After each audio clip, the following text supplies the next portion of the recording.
Hello dear, welcome करता हूँ आप सभी को। जितने भी फर्स्ट ईयर के डियर स्टूडेंट हैं सबको स्वागत है। आज के वीडियो में दो प्रश्न लेकर आए हैं। दोनों प्रश्न काफ़ी खूबसूरत है।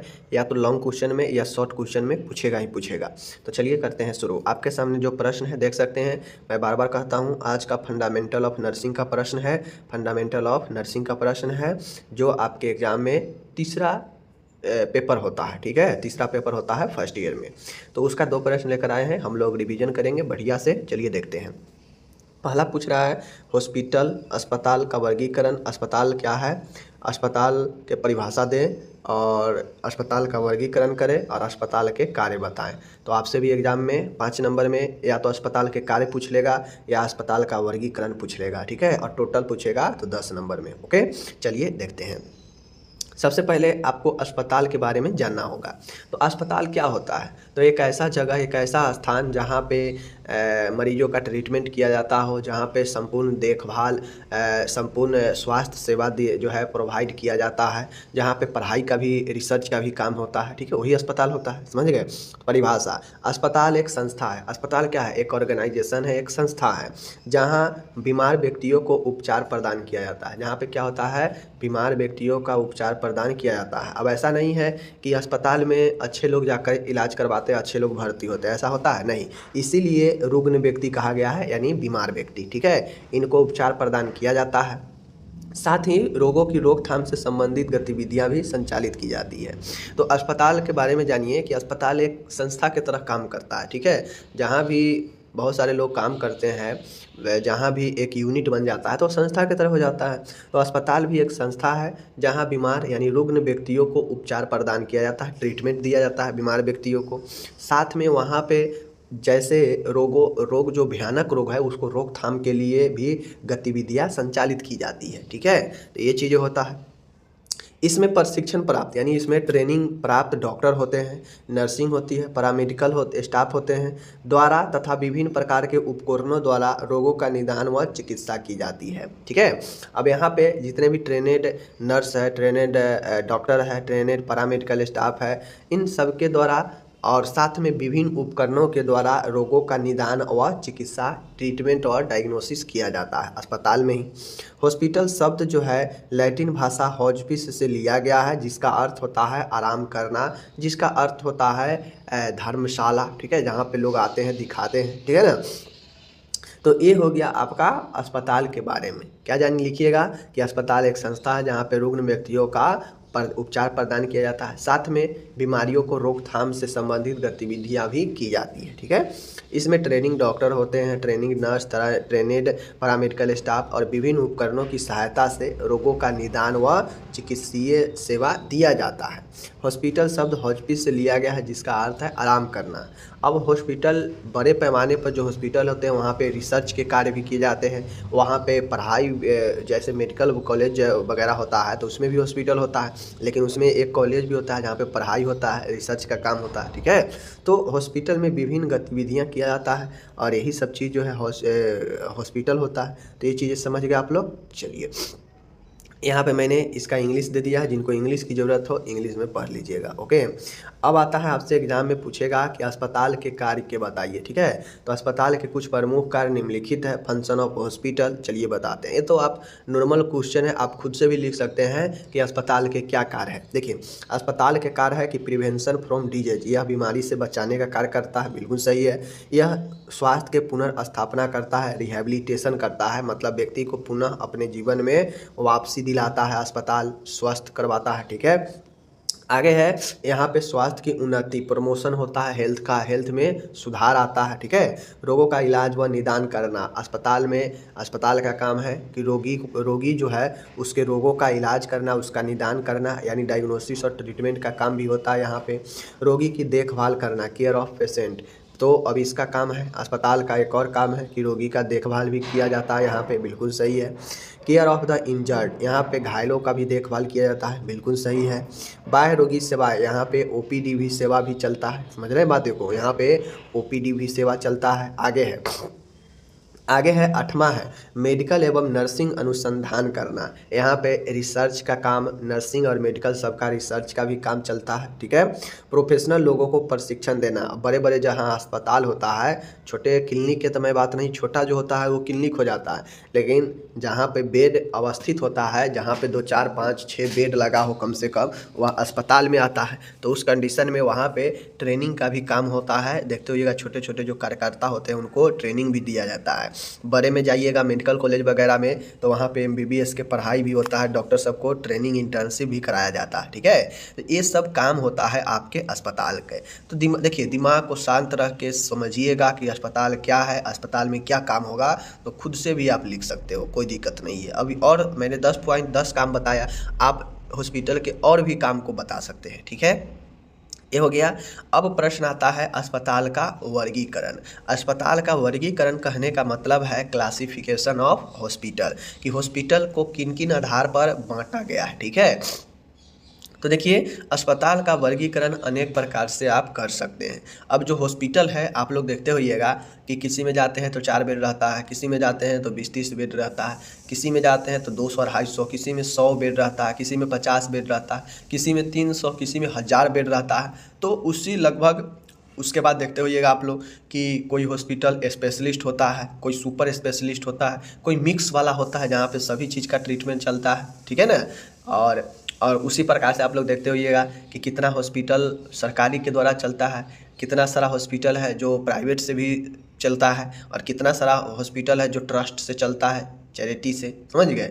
तो इसी आधार पर अलग अलग तरीके से हॉस्पिटल को बांटा गया है। मैं आपको हॉस्पिटल का वर्गीकरण बता रहा हूँ, ठीक है। पहला है according to the capacity of bed. पहला जो आधार है बांटने का वह पलंग यानी बेड की क्षमता के आधार पर। बेड की क्षमता के आधार कहने का मतलब है कि बेड के अनुसार कि कौन से अस्पताल में कितना बेड होगा तो हम उसको किस कैटेगरी के अस्पताल में रखेंगे। तो पहला बेड के आधार पर according to capacity of bed. अब बेड के आधार पर जैसे ही होता है तो लार्ज हॉस्पिटल होता है। लार्ज हॉस्पिटल कहने का मतलब है कि बृहत हॉस्पिटल, ऐसा हॉस्पिटल जिसमें बेड की कैपेसिटी 300 से 1000 वाले हो, तो वैसे अस्पताल को हम लोग बृहत अस्पताल कहते हैं, लार्ज हॉस्पिटल कहते हैं। इन्हें A ग्रेड का अस्पताल भी कहा जाता है। तो जहाँ जहाँ अस्पताल में 300 इससे अधिक अगर आपको बेड मिलते हैं तो समझ जाइए कि यह A ग्रेड का अस्पताल होगा, यहाँ इसे लार्ज हॉस्पिटल का दर्जा प्राप्त होगा, ठीक है। बृहत ये बेड के आधार पर हो गया, ठीक है। और बेड के आधार पर ही तय किया जाता है कि कौन सा अस्पताल कितना बड़ा है, ठीक है। बिल्डिंग से तय नहीं किया जाता है। बिल्डिंग 20 को बना देगा और बेड कम रहेगा, तो बेड के आधार पर ही तय किया जाता है कि कौन सा अस्पताल कितना बड़ा है, ठीक है, देखने से नहीं। दूसरा है मध्य अस्पताल मीडियम साइज, क्योंकि जितना ज़्यादा बेड रहेगा उतना पेशेंट को लाभ मिलेगा, ठीक है ना। अगर 100 बेड है तो 100 पेशेंट को लाभ मिलेगा, ट्रीटमेंट होगा। कहीं पे 50 होगा तो 50 को ही लाभ मिलेगा। तो ये इससे तो ज़्यादा कैपेसिटी का ये ना हो गया, तो इसीलिए जो है बेड के अनुसार बांटा गया है। अब पहला है लार्ज हॉस्पिटल, तो दूसरा होगा मीडियम साइज का हॉस्पिटल। अब मीडियम साइज का हॉस्पिटल है तो यहाँ 300 से ज़्यादा होगा तो लार्ज हो जाएगा, लेकिन जैसे ही 300 से कम और 100 के बीच में होगा तो वह मध्यम जो है प्रकार का अस्पताल हो जाएगा। इन्हें B ग्रेड भी कहा जाता है, इन्हें B श्रेणी में रखा जाता है, ठीक है। तो जो मध्यम अस्पताल होगा उसमें बेडों की संख्या 100 से 300 होगा, इसीलिए इन्हें मध्यम में रखा गया है, ओके। चलिए तीसरा है आपका यहाँ पे लघु आकार, ठीक है। लघु आकार, लघु आकार कहने का मतलब है कि स्मॉल साइज का हॉस्पिटल। स्मॉल साइज का हॉस्पिटल वैसा हॉस्पिटल जिसमें 100 से कम पलंग होता है, 100 पलंगों से कम संख्या वाले अस्पताल लघु अस्पताल कहलाते हैं। इन्हें C ग्रेड अस्पताल भी कहा जाता है। तो बेड के कैपेसिटी, बेड के क्षमता के आधार पर अस्पताल बता दिए, लार्ज, मीडियम और स्मॉल, ठीक है। 300 से 1000, 100 से 300 और 100 से भी कम बता दिए। आगे चलिए, आगे है दूसरा है यहाँ पे देख लीजिए दूसरा है यहाँ पे देख लीजिए पलंगों की शक्ति के अनुसार अकॉर्डिंग टू बेड स्ट्रेंथ। वहाँ पे था बेड कैपेसिटी के अनुसार, यहाँ पे है बेड स्ट्रेंथ यानी पलंगों की शक्ति के अनुसार, ठीक है। पहला है शिक्षा वाले अस्पताल, टीचिंग हॉस्पिटल। 500 पलंग से अधिक क्षमता वाले शिक्षा अस्पताल कहलाते हैं जो मेडिकल कॉलेज से संबंधित होते हैं।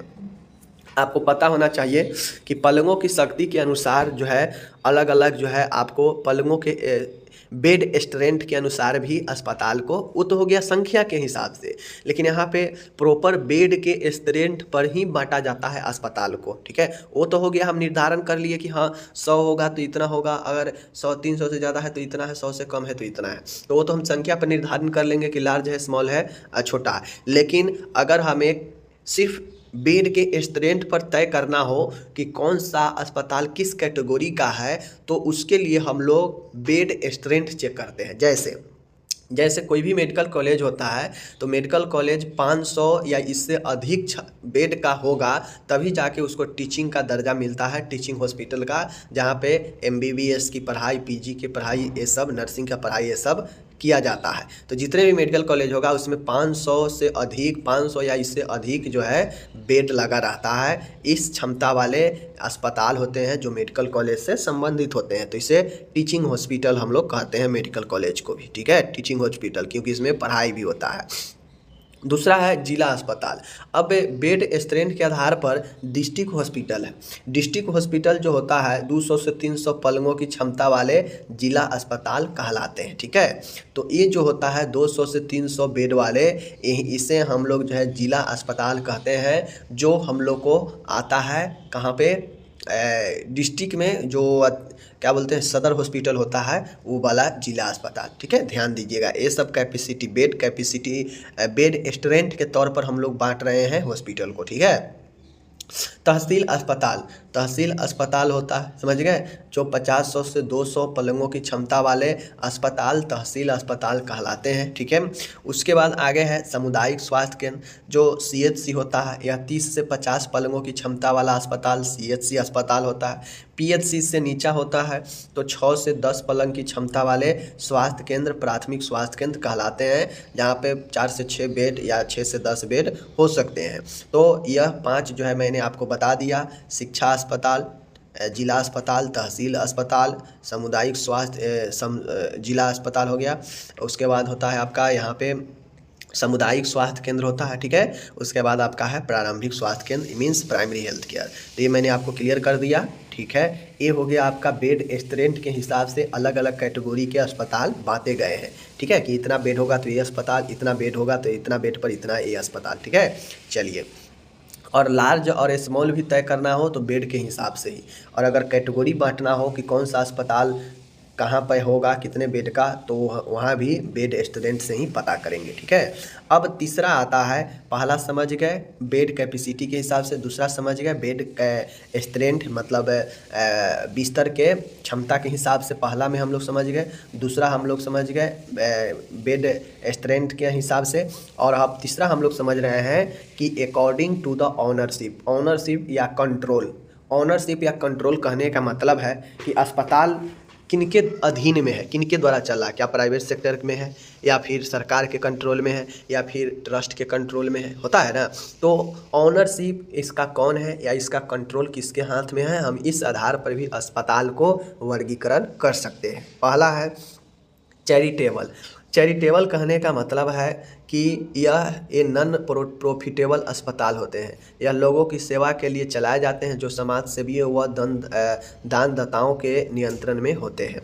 अब ये जो चैरिटेबल हॉस्पिटल होते हैं इसमें समझिए तो नॉन प्रॉफिटेबल होता है। ये जो अस्पताल बनाया जाता है ये लोगों को जन कल्याण के लिए बनाया जाता है, ये कोई प्रॉफिट के उद्देश्य से नहीं बनाया जाता। आप लोग देखते भी होइएगा बहुत सारे अस्पताल जहाँ पे फ्री ट्रीटमेंट, फ्री इलाज, फ्री दवाइयाँ दिया जाता है, तो ये चैरिटेबल ट्रस्ट के द्वारा चलता है, जिसमें नॉन प्रॉफिटेबल, इसमें ये नहीं रहता है कि हमको प्रॉफिट के लिए अस्पताल चलाना है, इसमें लोगों की सेवा के लिए जो है चलाए जाते हैं, जो विभिन्न प्रकार के समाज सेवी और दान जो देते हैं, लोगों के मदद करते हैं, उनके द्वारा यह नियंत्रण में चलते हैं। ठीक है, जैसे बहुत सारे आपको मिल जाएगा। ठीक है, दूसरा है जनता व सरकारी अस्पताल। एक होता है पब्लिक या गवर्नमेंट सेक्टर का अस्पताल। इन अस्पतालों का पूरा नियंत्रण सरकार द्वारा किया जाता है, ठीक है। पब्लिक और जो गवर्नमेंट जो हॉस्पिटल होता है, इसे पब्लिक हॉस्पिटल या इसी को हम लोग सरकारी अस्पताल कहते हैं। जनता व सरकारी अस्पताल, इसका पूरा नियंत्रण सरकार के हाथ में होता है।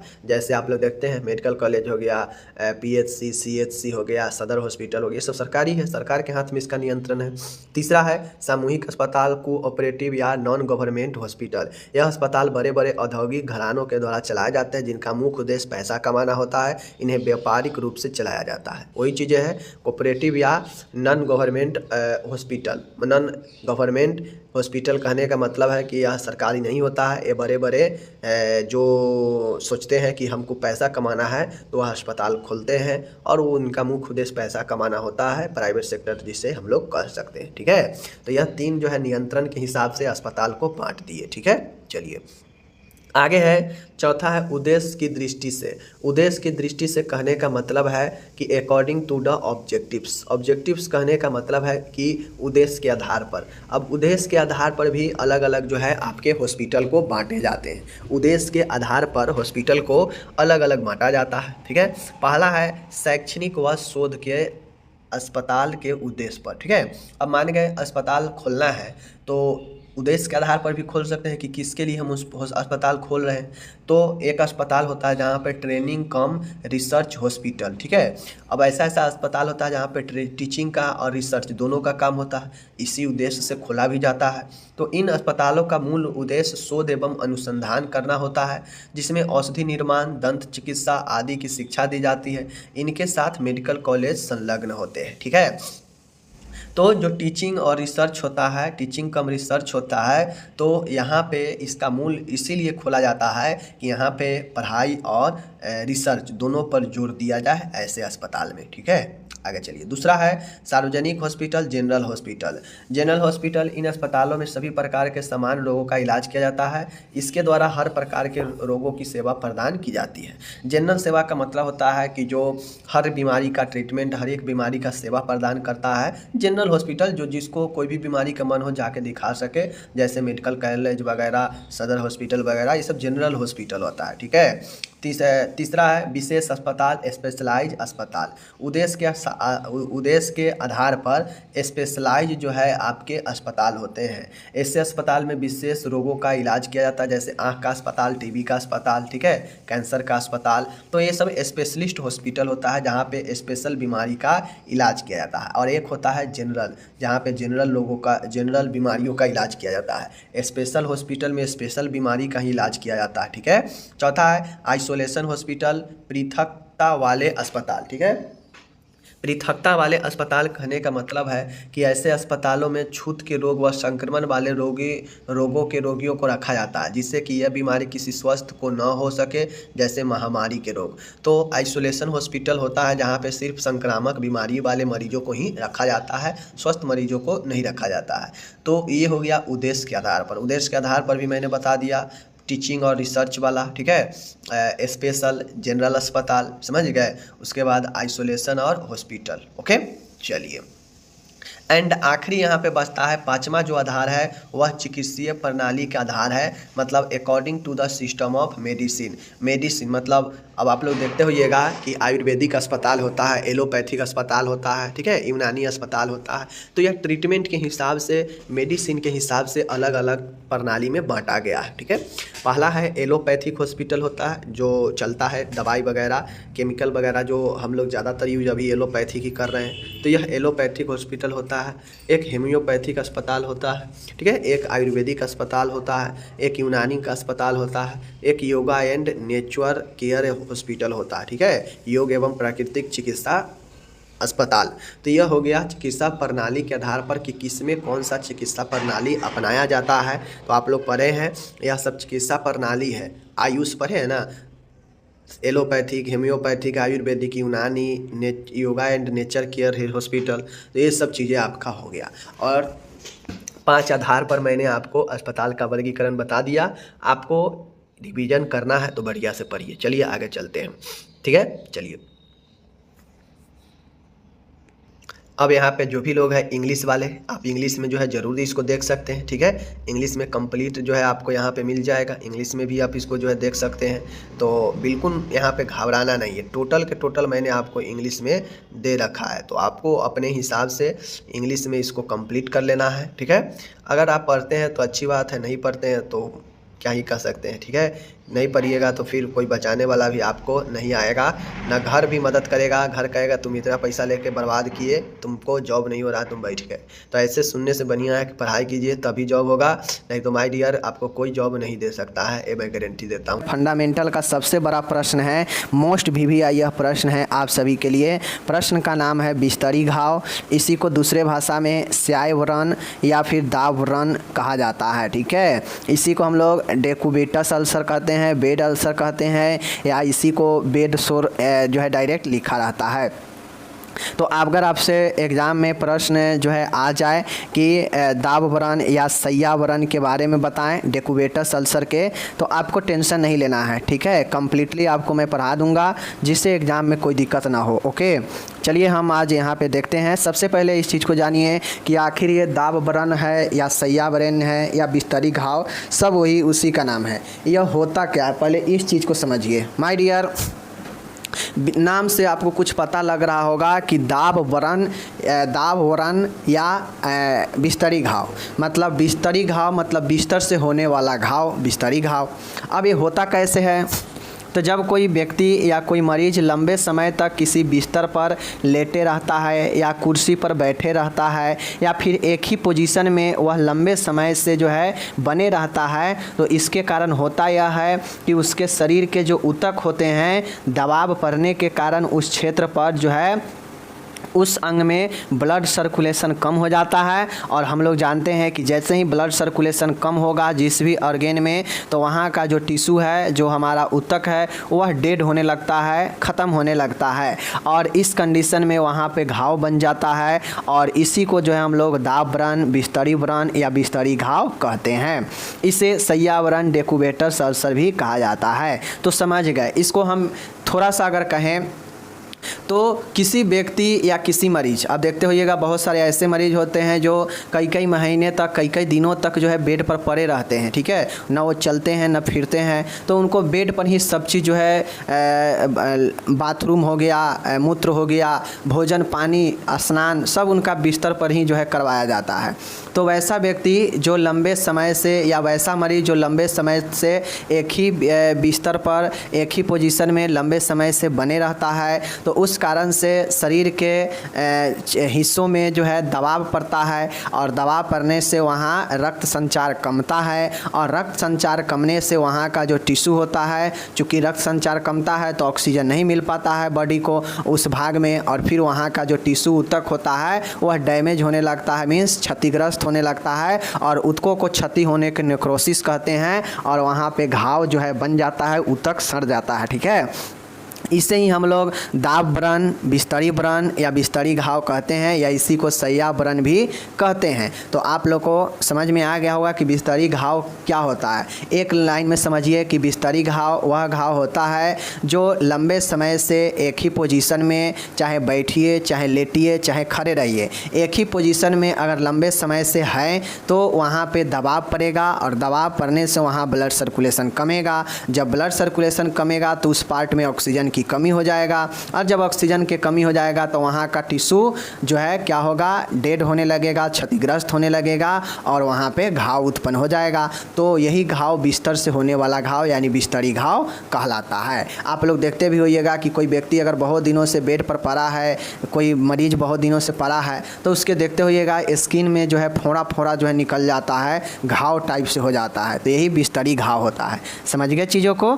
चलिए ये हो गया। अब यहाँ पे आपको एक चीज़ ध्यान देना पड़ेगा कि बिस्तरी घाव होने के कौन कौन से साइट है, मतलब किस किस साइट पर ज़्यादा संभावना होता है बिस्तरी घाव होने का। तो मैं आपको एक लाइन में कह दूँ तो बिस्तरी घाव उस पॉइंट पर ज़्यादा होता है जहाँ पे बॉडी में दबाव लगता है। मान गए अगर हम पीठ के बल लेटे हुए हैं, जिसको हम लोग सुपाइन पोजीशन कहते हैं, पीठ के बल अगर हम लेटे रहेंगे तो हमारा दबाव ज़्यादा कहाँ लगेगा, केहूनी में लगेगा, हाथ के नीचे हील में लगेगा, एड़ी में लगेगा, ठीक है। उसके बाद जो है हमारा सर के पीछे लगेगा, उसके बाद जो है हमारा दोनों कंधे के नीचे लगेगा। मतलब जहाँ जहाँ से उभरा हुआ भाग रहेगा ना, तो चित्त अगर हम पीठ के वो साइड से सोते हैं तो जो है हमारा दबाव बिंदु जहाँ जहाँ होगा वहाँ ज़्यादातर घाव होने का उस साइड पर संभावना होता है, ठीक है। उसी प्रकार से अगर कोई प्रोन पोजीशन यानी मुंह को नीचे भर होकर, यानी चित्त जो होता है पीठ के बल नहीं, उसके अपोजिट साइड से, यानी मुंह नीचे होगा, पीठ ऊपर होगा, और इस पोजीशन में कोई अगर सोएगा तो उस पोजीशन में जहाँ जहाँ दबाव पड़ेगा वहाँ वहाँ घाव होगा। जैसे प्रोन पोजीशन में, ठीक है, जैसे कान, मान के प्रोन पोजीशन में होता यह है कि छाती के बल सोता है व्यक्ति, लेकिन मुंह जो है उसका करवट रहता है, पूरा बॉडी रहता है पीठ छाती के बल, ठीक है ना, लेकिन मुंह जो है एक साइड किया हुआ रहता है, वही अधोमुख पोजीशन होता है प्रोन पोजीशन। तो इसमें चूंकि मुंह एक साइड घुमा होता है तो कान पर दबाव पड़ेगा तो कान में होगा घाव। चेस्ट के बल ये रहता है तो चेस्ट में जो है घाव होगा। चिक गाल में होगा। गाल में क्यों होगा, क्योंकि जब कान में एक साइड से दबाव पड़ेगा तो एक साइड से गाल में भी दबाव पड़ेगा, तो यहाँ भी होगा। घुटना, चूँकि छाती के बल है तो घुटना भी दबाव पड़ेगा। महिला है तो उसके स्तन में दबाव पड़ेगा, चूँकि छाती के बल है तो स्तन में घाव होगा। पुरुष के जननांग, क्योंकि छाती के बल लेटा हुआ है तो जननांग जो है जननांग पर दबाव पड़ेगा। पाँव की उंगली, टूज जो होता है उस पर घाव होगा। पसलिया यानी रिब्स पर दबाव पड़ेगा तो रिब्स में होगा। नितंब मतलब बट्टक पर होगा, ठीक है। तो ये सब जो चीज़ें हैं आपको ध्यान में रखना है, ठीक है। उसी प्रकार से सुपाइन पोजीशन में कहाँ होगा, यानी पीठ के बल अगर कोई लेटा है तो आप लोग समझिए कहाँ कहाँ दबाव पड़ेगा। सिर के पीछे वाला भाग पर पड़ेगा, पीठ के बल में पड़ेगा ना।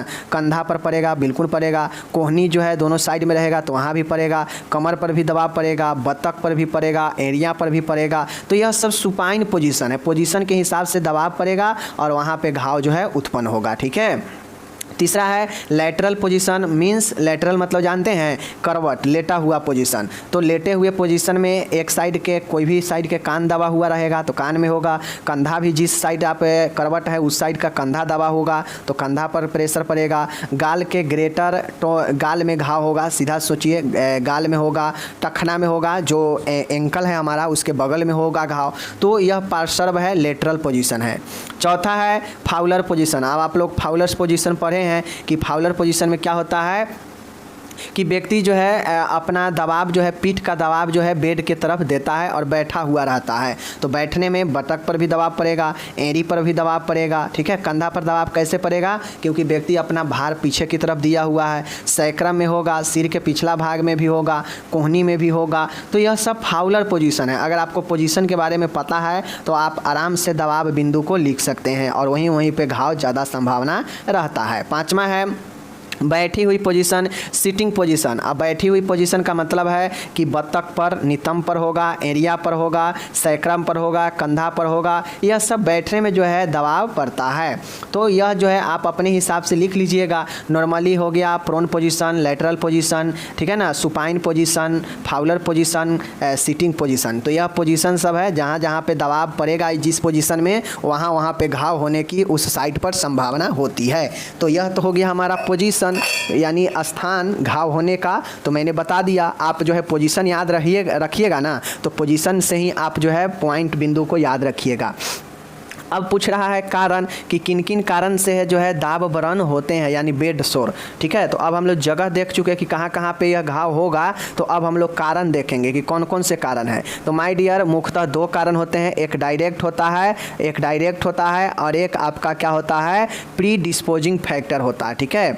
एक होता है डायरेक्ट या इमीडिएट कॉज और एक होता है प्री डिस्पोजिंग फैक्टर, रोग प्रवण या रोगानुमुख कारण। एक होता है प्रत्यक्ष या तत्कालिक कारण। यह दो कारण के कारण जो है व्यक्ति में क्या होता है, रोग होता है। पहला हम लोग देखेंगे डायरेक्ट या इमीडिएट यानी प्रत्यक्ष और तत्कालिक कारण। कौन कौन से कारण है प्रत्यक्ष वाला में, देख लीजिए, पहला है प्रेशर। अब व्यक्ति का प्रेशर लगेगा। प्रेशर का मतलब है, आप लोग जानते हैं कि कोई व्यक्ति लेटा हुआ है, एक ही पोजीशन में लंबे समय से बैठा हुआ है, लेटा हुआ है या खड़ा हुआ है, तो इस कंडीशन में उसके जो भी पॉइंट पर दबाव पड़ेगा तो वहाँ पे क्या होगा कि अंग जो है क्या होगा, वहाँ निष्क्रिय होने लगेगा, ऑक्सीजन नहीं पहुँचेगा और वहाँ पे घाव जो है उत्पन्न होने लगेगा। तो दबाव पड़ने से, और यह एक डायरेक्ट होता है, जैसे ही दबाव पड़ेगा इमीडिएट होता है, जैसे ही दबाव पड़ेगा ब्लड का सर्कुलेशन वहाँ कम होगा और वहाँ घाव उत्पन्न होने लगेगा। तो दबाव जो है डायरेक्ट और इमीडिएट कारण है। दूसरा है फ्रिक्शन।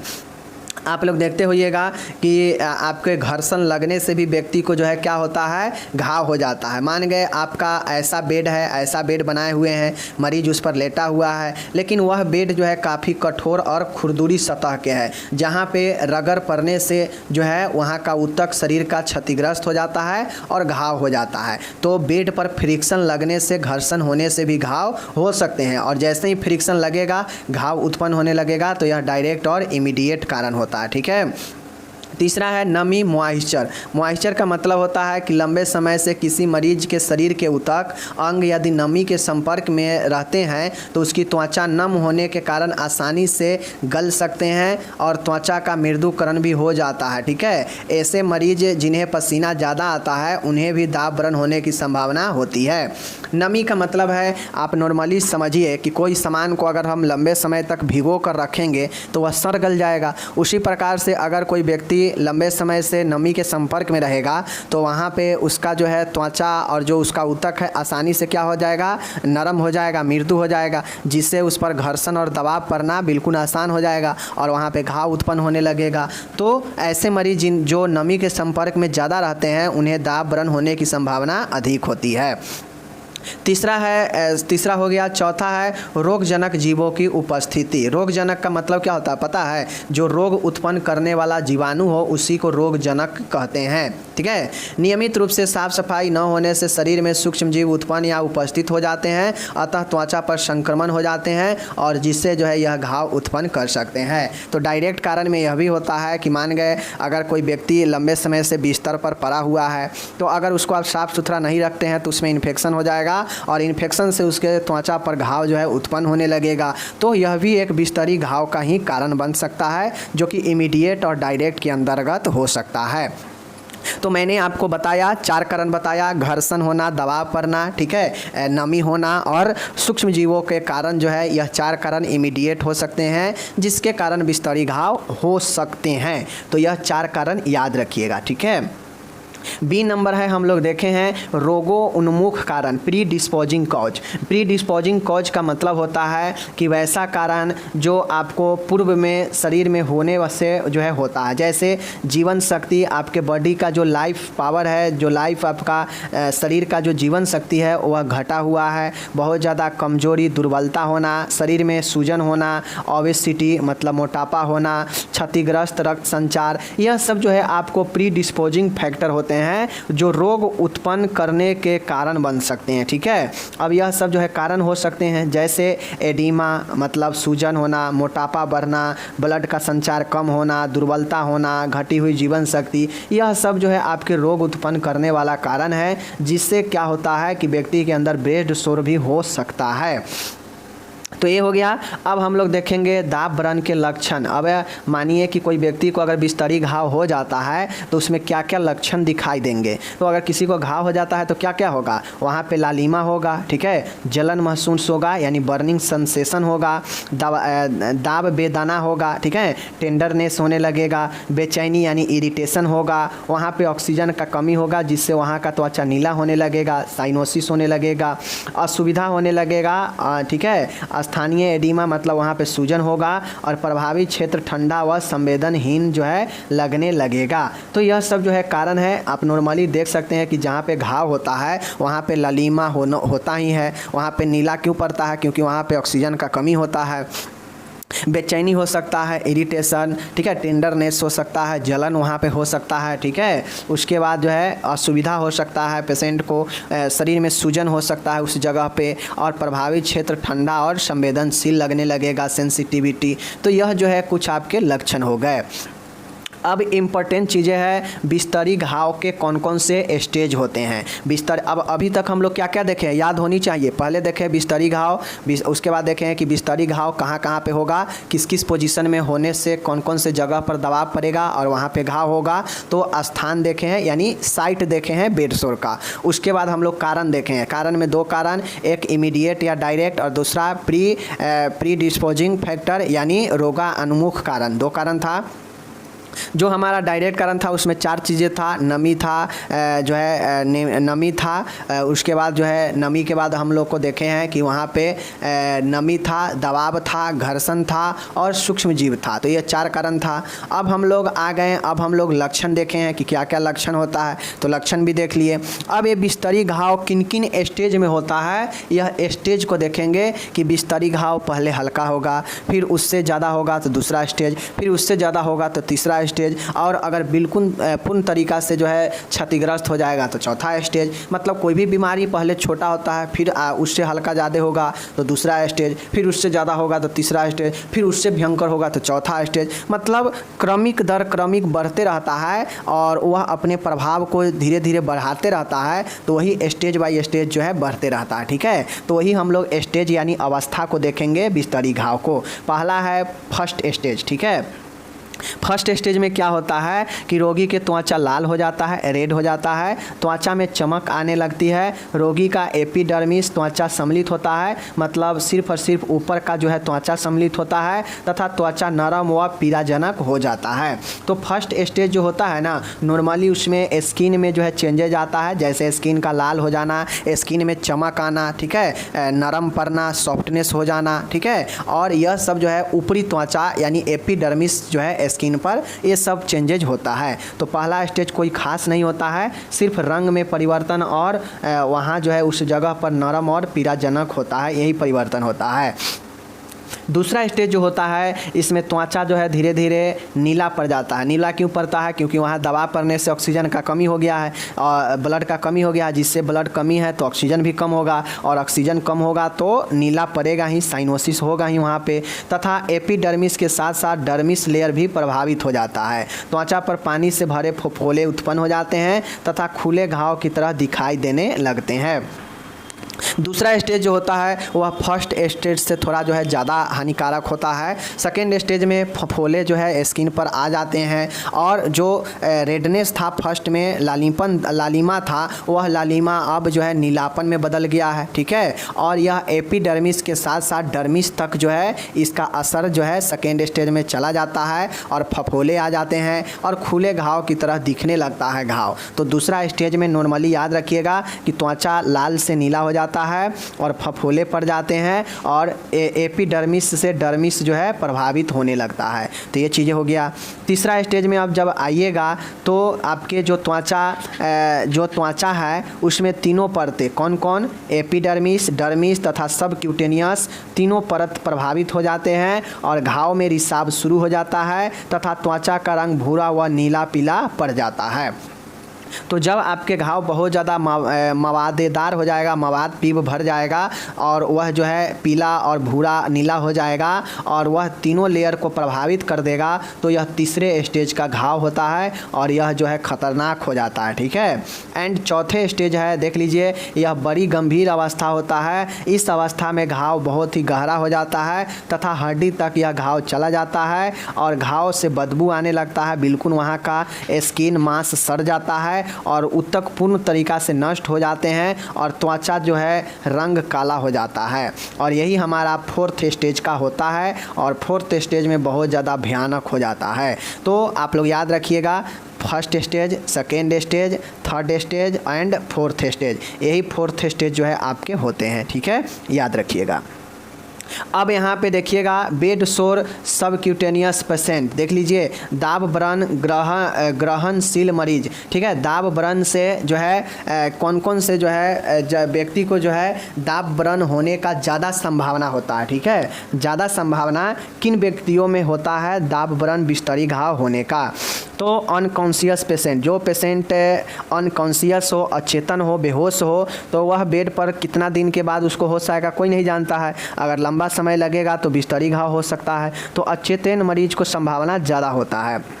उसी प्रकार से जो मोटा व्यक्ति होता है उसको भी होने की संभावना ज़्यादा होती है। अत्यधिक दुबले पतले व्यक्ति को भी यह संभावना ज़्यादा होता है। जो संवेदनहीनता से पीड़ित मरीज है, जिसको बिल्कुल कोई भी चीज़ का ज्ञान नहीं है, उसको ये चीज़ हो सकता है। कुपोषण से ग्रसित है, उसको जो है जल्दी अटैक हो सकता है। शल्य क्रिया यानी सर्जरी जिसको हुआ है उसको हो सकता है जल्दी। अति ज्वरग्रस्त मरीजों में अधिक पसीना आता हो। अब हम लोग देखे हैं कि नमी आने से भी यह घाव होता है। तो जिसको ज़्यादा फीवर रहेगा तो उस कंडीशन में उससे जो है शरीर का नमी बनेगा और बिस्तरी घाव हो सकता है। अत्यधिक उम्र के शैय्याग्रस्त मरीज, अगर कोई व्यक्ति है और वह जो है ज़्यादा उम्र का है और वह बिस्तर पर ही जो है अब मूत्र त्याग कर देता है तो वह मरीज को हो सकता है। मधुमेह के मरीज को बहुत जल्दी हो जाता है। मूत्र एवं मल के असंयम से पीड़ित मरीज को भी हो सकता है। क्योंकि अगर उसको मल और मूत्र पर कंट्रोल नहीं है तो वह क्या करेगा, जहाँ पे लेटा है, जहाँ पे बैठा है वहीं पर मूत्र मूल त्याग देगा और इससे जो इन्फेक्शन घाव होगा, नमी मिलेगा तो इससे भी जो है बिस्तरी घाव हो सकता है। तो यह सब जो है आपके होने की संभावना है कि किस मरीजों में ज़्यादा जो है बेड सोर होने की संभावना होती है। तो यहाँ पे दे दिया गया है कि अचेतन मरीज, स्थूल मरीज यानी मोटा मरीज, अत्यधिक दुबले पतले, कुपोषणग्रस्त, शल्य क्रिया वाला, अधिक बुखार वाला जिसको पसीना ज़्यादा आता हो, अधिक उम्र वाला को, मधुमेह वाला को और मल एवं मूत्र पर असंयम वाले मरीजों को ज़्यादा संभावना होता है ये होने का। तो ये चीज़ें समझ गए आप लोग। अब हम लोग चलेंगे नेक्स्ट क्वेश्चन की तरफ। बिस्तरी घाव में नर्सिंग देखभाल, नर्सिंग केयर इन बेड सोर। बिस्तरी घाव में नर्सिंग देखभाल क्या करेंगे देख लीजिए। रिस्क ग्रुप वाले मरीजों की पहचान करें। जो मरीज किस रिस्क में है, किसको कितना जो है ज़्यादा डीपली हुआ है घाव, उसको पहचान करेंगे। ठीक है, मरीज को बिस्तरी घाव होने की पता करें कि आखिर किन कारणों से हुआ है। नमी के कारण हुआ है, दबाव के कारण, फ्रिक्शन के कारण, ठीक है, या संक्रमण के कारण हुआ है, या गंदगी के कारण हुआ है, या मोटापा के कारण है। पहले पता करें कि आखिर ये किन कारण से हुआ है। ठीक है, नेक्स्ट है मरीज की त्वचा का दैनिक व नियमित रूप से जांच करनी चाहिए। मरीज को बिस्तरी घाव का ऑब्जर्वेशन अवलोकन करना चाहिए। मरीज की स्थिति की समय समय पर बदलते रहना चाहिए पोजीशन। हर एक 2 घंटे पर बिस्तरी मरीजों को बदलते रहना चाहिए पोजीशन। बिस्तर को साफ़ सुथरा एवं सिलवट रहित बनाना चाहिए जिससे उस पर घर्षण कम हो। ठीक है, मरीज तथा उसके परिजनों को मनोवैज्ञानिक सहारा प्रदान करें। मरीज की व्यक्तिगत स्वच्छता का ध्यान रखना चाहिए क्योंकि हम लोग ऊपर देखे हैं स्वच्छता में कमी से भी ये हो सकता है। मरीज को हवाई गद्दे या हवाई कुशन प्रदान करें क्योंकि इससे सभी जगह जो है दबाव एक समान लगता है, जिससे कहीं एक जगह पर पर्सनल दबाव नहीं लगेगा। मरीजों को प्रतिदिन सुविधा अनुसार व्यायाम करवाना चाहिए। मरीज को घावों को सख्त विसंक्रमित जो है तकनीक से ड्रेसिंग करना चाहिए। अगर जो मरीज को घाव हो गया है उसे एसेप्टिक तकनीक के द्वारा ड्रेसिंग करेंगे। मरीजों को पर्याप्त मात्रा में तरल तथा प्रोटीन और विटामिन युक्त आहार लेने को कहेंगे। मरीज की पीठ पर पाउडर लगाएंगे जिससे नमी कम होगा और सूखा रहेगा। त्वचा की आरोग्य कारक शिक्षा के बारे में मरीजों एवं उसके परिजनों को शिक्षित करेंगे। गीले कपड़े या बिस्तर को तुरंत जो है बदल देना चाहिए। तो माय डियर, ये सब नर्सिंग देखभाल है जो एक मरीज के लिए आप खुद से भी लिख सकते हैं कि एक बिस्तरी मरीज को जो है कैसे देखभाल करेंगे बिस्तरी घाव वाले को। ठीक है, तो एज ए नर्स आप किसी को देखभाल करने जाइएगा तो आप समझिए आप बिस्तर घाव वाले मरीज को देखभाल करने जा रहे हैं, तो उसके लिए क्या क्या करेंगे आप दिमाग से भी लिख सकते हैं। ठीक है, बाकी यहाँ पे आपको दे दिए गए हैं, समझ रहे हैं चीज़ों को। चलिए, ये हो गया। अब हम लोग यहाँ पे देखते हैं दाब व्रण की रोकथाम, प्रिवेंशन ऑफ ट्रीटमेंट कैसे करेंगे बेड सोर का। ठीक है, देख लीजिए। दाब घाव को साफ करने के लिए नॉर्मल सलाइन का उपयोग करेंगे। जहाँ घाव हुआ है उसके लिए नॉर्मल सलाइन का उपयोग करेंगे। ठीक है, चाहे तो आप बीटाडीन घोल का भी उपयोग कर सकते हैं। घाव को बोरिक एसिड लोशन या हाइड्रोजन परऑक्साइड से साफ करना चाहिए। वही चीज़ें हैं, चाहे आप बोरिक एसिड लोशन से साफ कीजिए या हाइड्रोजन परऑक्साइड से साफ कीजिए। ठीक है, घाव को इससे साफ कर सकते हैं। यह सब एंटीसेप्टिक घोल है। ओके, घाव की उचित दूरी से 100 वाट की जो ललका बल्ब होता है ना, बिजली का बल्ब, उसके द्वारा सिकाई करना चाहिए क्योंकि उसमें आवश्यक टेम्परेचर होता है जिससे घाव को शुष्क बनाएगा, नमी से दूर भगाएगा। ठीक है, चिकित्सीय निर्देशानुसार मरीज को एंटीबायोटिक थेरेपी देनी चाहिए संक्रमण से बचाव के लिए। घाव की सतह पर जिंक ऑक्साइड लगाना चाहिए। घाव का जो सतह है उस पर जिंक ऑक्साइड लगाना चाहिए। दर्द के लिए एंटीपायरेटिक देनी चाहिए, ठीक है, और मनोवैज्ञानिक सहारा प्रदान करनी चाहिए। तो यह सब विभिन्न प्रकार के जो है आपको चीज़ें था जो आप रोकथाम कर सकते हैं, साफ सफाई कर सकते हैं बिस्तरी घाव से। ओके, तो यहाँ पे अब आपका समाप्त हो गया क्वेश्चन। यहाँ पे टोटल इंग्लिश जितना आप ऊपर में पढ़े हैं सबका इंग्लिश यहाँ पे दिए गए हैं। बस आपको इसको ध्यान से पढ़ना है, समझना है और इसको एक बार खुद से लिखकर प्रैक्टिस कर लेना है। अगर प्रैक्टिस नहीं कीजिएगा तो यह बहुत बड़ा प्रश्न है, आप लोग देखे हैं, भूल जाइएगा, फिर कहिएगा कि सर यादें नहीं होता है। तो याद करने के लिए आपको बाबू प्रैक्टिस करना पड़ता है। अगर आप लोग अगर प्रैक्टिस नहीं करेंगे माय डियर तो फिर आप लोग को दिक्कत हो जाएगा, ठीक है। तो चलिए अब हम लोग मिलेंगे अगले वीडियो में। धन्यवाद।